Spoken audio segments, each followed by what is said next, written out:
Podcast de El Comercio de Colorado. Información que abre perspectivas.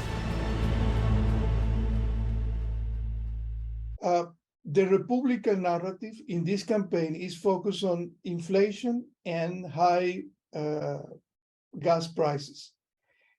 Even the Senator Richard Scott has been blaming President Biden for inflation, for high gas prices. Could you address these kitchen table issues for our readers?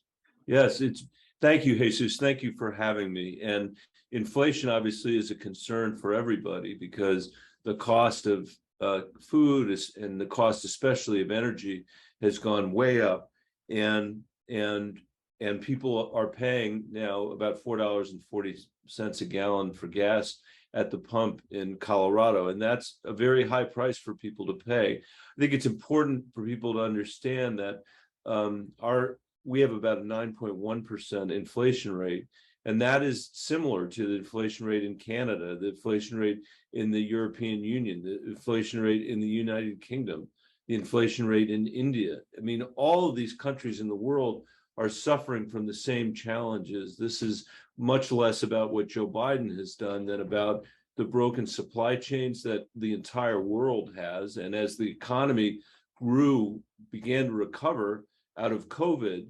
those supply chains created shortages that drove prices up. With respect to fuel, just 18 months ago, or maybe 2 years ago, oil was $20 a barrel. Today, it's over $100 a barrel.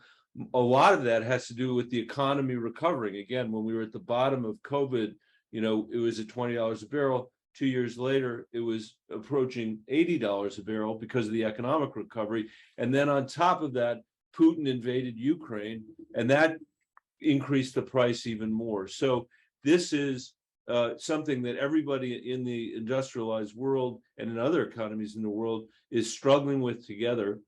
It's cold comfort to know that when you're paying, such $4 for something at the grocery store that costs $3, like for a gallon of milk, at the grocery store, when you're paying $4.40 for gas. But the good news is prices have started to come down, and we are passing the Inflation Reduction Act in the United States Senate, which ought to help us over time, both with healthcare prices and with energy prices. Your opponent is telling the people that you use immigration only during the political campaign, because or they say that there is no progress on this issue, and then you are talking again about that. What is your response to Joe O'Dea on immigration issues? My response is that I've been working on immigration issues since I was superintendent of the Denver Public Schools almost 20 years ago, when I was encountering students who were becoming freshmen in high school and were realizing for the first time in their lives that they weren't going to be able to go to college because they weren't citizens, and they had to pay an additional amount of money to be able to go to college in Colorado. We worked to get that state law changed in Colorado almost 20 years ago to make sure that Dreamers could have in-state tuition. And I have worked on immigration from the day I walked into the Senate until today. I was part of the Gang of Eight who wrote the immigration bill in 2013, 4 Democrats and 4 Republicans. John McCain led the Republicans, and we passed that bill with 68 votes in the Senate. And Jesus, just to remind people, that bill had a pathway to citizenship for the 11 million people here that are undocumented.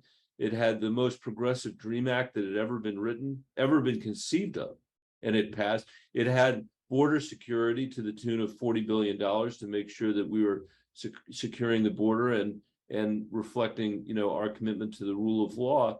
But Jesus, it failed in the House of Representatives because the Tea Party and the Freedom Caucus wouldn't let the Speaker bring it to a vote. I still think that bill ought to be the law of the land, and we ought to do something like that. Unfortunately, Republicans like Joe O'Dea have stood in the way of our being able to do anything on immigration reform lately. I'm continuing to work. I haven't given up to this day. I'm working with Mike Crapo, who's a Republican from Idaho, to try to address the issues facing our agricultural workforce and the agricultural growers in America so that we can actually make sure that we have the labor that we need to cut food prices down in the country and to allow people to work and know that they can go back and forth to Mexico and their families can be here. The last point is we're still continuing to try to pass a Dreamers bill. So it has been very sad that without the leadership of John McCain and Jeff Flake and others, that we have not been able to pursue a comprehensive immigration proposal. That is what our country desperately needs, especially at a moment when we have 11 million vacant jobs in this country. We should be reforming our immigration system to drive the American economy forward, rather than holding us back.